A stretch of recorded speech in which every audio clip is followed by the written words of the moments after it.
I'm here at Caversham Lock this morning with Innes Jones, who's the area manager for the non-tidal part of the Thames. Innes, you've invited me to come on the Thames with you this morning. What are you going to show me? What's this all about? We're going to show you the locks that are in your constituency or on the boundary of it, which is 3 of the 45 sets of locks and weirs on the Thames. There's a great history. At the moment it's costing £20 million a year to run. Only 20% of that comes from boaters who directly pay towards the running of the river, and 3/4 of it comes from central government grant and aid. So there's a big funding gap there if we want to get that narrower, and that is the government's policy. Right. We're part of DEFRA, which has got a 33% cut this Parliament. Yep. So we've got to get that funding gap narrowed in various ways. One example being get lots of volunteers out on the river. Yep. And we've already had some success with that in only 4 months.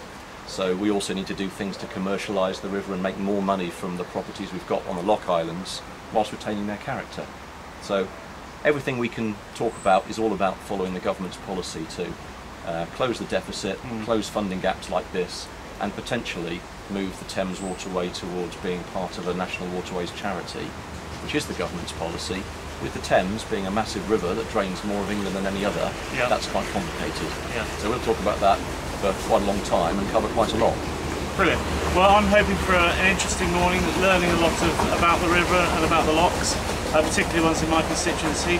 Thank you, Innes, and we hope the rain holds off.